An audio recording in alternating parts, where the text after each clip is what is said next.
once again to INDBEAT. I'm your host, Joe Cochran, along with Rich Cabella, my co-host.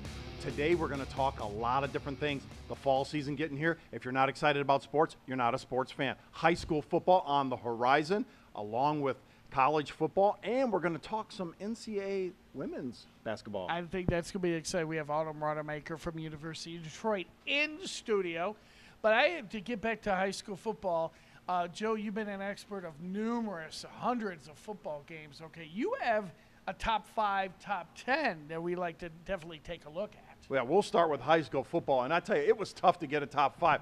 But you know what? I'm going to put 4 defending state champions in there. Orchard Lake St. Mary's, Clarkston, which knocked on the door, Grand Rapids Christian, which is just loaded, even though they graduated Drake Harris. Cass Tech's won 2 titles in a row. They got a junior quarterback coming back to try to win his 3rd. And Birmingham Brother Rice and Al Fracassa. He will say goodbye, but will he do it with a 3-peat? We'll find out. But those are my top 5. What do you think about a 6? You know, it was very tough to leave a few teams out of there, but if I had to squeeze a 6th one in there, everybody's talking about Southfield. They've got several D1 prospects. I think Southfield is going to be the sleeper, if not one of the favorites this year. Now let's talk a little bit of transition into college football. Let's it's do it. Amazing that I could look at you guys and sit there and say that college football is right on the horizon. University of Michigan takes on Central Michigan in the Big House at the end of September. We're going to talk a little bit about, Joe, how important it is that Michigan State could have good programs. Tell me about Brady Hoke.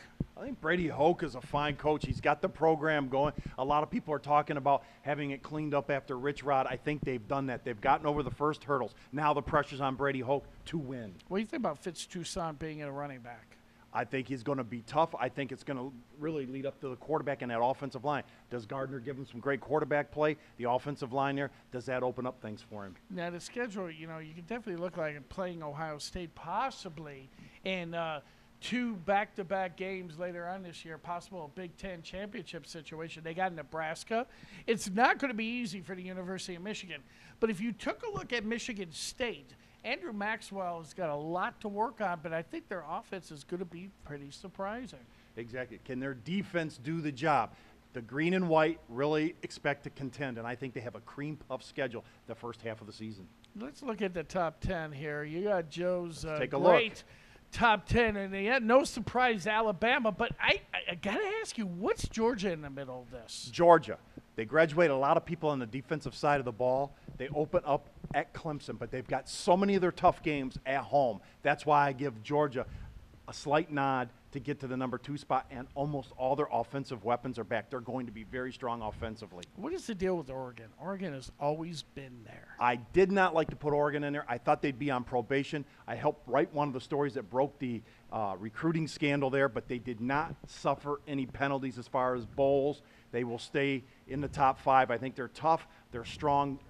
Kelly has left to go to the Eagles, so I put Oregon in there. 3 and 4. I hope. I'm kind of rooting for one of those teams not to get there because they're just coming off probation and they've had some pretty tough allegations thrown at them. But 10, Florida State. I think they're overdue. LSU's always there with the Mad Hatter, Les Miles. Stanford, number 8. They'll move it offensively. Texas A&M would have been my number 2 team, but I just don't know what's going to happen with Johnny Football. Clemson is going to be a beast at home. 6. South Carolina 5, and of course we talked about the top 4. Alabama, the team to beat.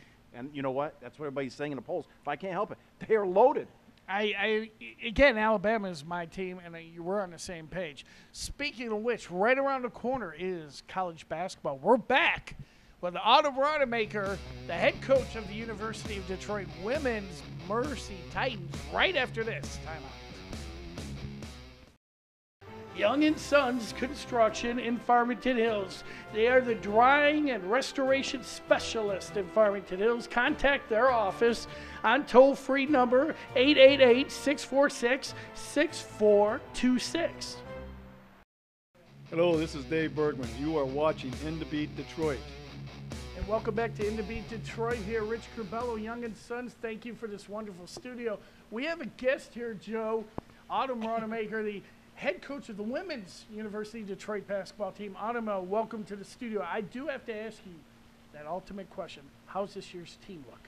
You know what? I think we're doing a great job. Our kids have been in summer school. They've been utilizing the weight room. They've been out on the court playing a little open gym. We just recently got a new strength coach, and he has them up at 7 a.m., so he's establishing quite a bit of discipline in our girls. They thought they were on summer vacation, but obviously that wasn't the case. So we had everybody back, and they absolutely have worked their tails off. We are super young. We do have some experience, but they're all on board to win that Horizon League Championship tournament and get to the NCAA. Autumn, I'm a huge basketball fan. I broadcast high school, love the college game, love the NBA. Sometimes you just can't get away from it. I'm really thrilled to hear this. We should change this segment to you a D-beat. But you know what? You're coming off some success last year. Break down your division this year. What can you do? Get to that next level, and get to the NCAA tournament. You know what's great? We were actually able to go into the WBI, which is the CBI of the men's tournament. So I always have to kind of make that clear. But it was a postseason tournament, and we ended up playing into late March, which took us to only about 3 weeks left of school. So I think anything outside of playing postseason basketball is going to be a real disappointment. So a lot of our kids have that experience now in that tournament, and of course we're very excited about cutting down the nets for the WBI, but certainly our goal was always the NCAA tournament. So the team in our league has always been Green Bay, that has won the conference year after year consecutively, and they're always the team to beat. And so now with our team, we kind of mirror them a little bit in our play, because now our strengths have become guards, and we're looking to get up and down. We're looking to get transition. We have excellent three-point shooters. So at this point, we're going to look to spread you out and drive and pitch and play an entirely new style of play, but is very similar to the Green Bay Phoenix, who have won it the last 20 years, it seems like. Well, I'll say to you this, Adam. I don't know what you've done to these teams, but you've made them champions. They are defending Coach of the Year in 2010. I have to tell you, you've won a lot of games basically with your will. How do you do that with these girls?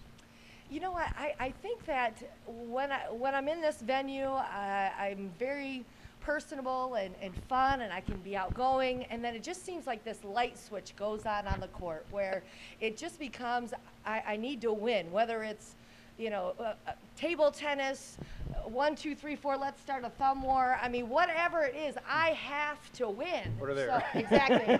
Game on after, right? So anyway, so when we get between those lines, it becomes you get in the zone, and you just can't stomach the thought of not coming up victorious in that game. So as you notice your kids, perhaps you're down 7, and it's one of those, let's take a timeout. We're right there. Let's get it going. And whatever you can do, whether it's you need to pat someone on the back and say, you know what, Rich, we really need to get this done. We really need you. We really need you to get out there and give us a little bit more. Or it's, you know what, you really need to get your butt on the glass and pull down some rebounds so that we can win this game. So it's a very intense, energized situation. And our girls have done a great job in the last 5 years of responding to those challenges. We've knocked off ranked opponents. So we have found a way somehow, some way, and I hope to carry that into this year's team too. Well, I tell you, you reminded me of something. One of my favorite coaches of all time was Al McGuire, and he said, "I don't care if you're playing cards with your grandmother, you go to win." And I have like not that. heard anybody with like that that. attitude till you said that. Exactly. I like that. And you talked about somebody winning the division 20 times in a row. I remind everybody, Notre Dame beat UConn 3 times, but UConn beat them when it counted. Exactly. And that also, can you touch on that? Coming up to beat the team that's been winning all these times, and who's coming in this year that we don't know about? Who's some of the young upcoming stars and some of your big recruits coming in? Exactly. It is one of those things where Green Bay, you have nightmares about these people, okay? Because you go up there, it's east Wisconsin, which I actually coached there. So when I did. I coached there. I said, if they just would have told me I was going to get the job, then I would have recruited bad players. So they would have been awful for the next 5 years. That's great. But instead, I recruited a bunch of good players, and they actually had a WNBA kid in Julie Whita. So we kind of had to wait for those kids to circle out. And by golly, they've circled out. So this is the year that we feel they're going to be an entirely new team. They do have their old coach in place, Right. Coach Forseth, who I worked for 3 years. So That was a little awkward. it is a little awkward, but I will tell you, when you know the ins and outs and you know the philosophies, you try to do everything you can to attack that philosophy.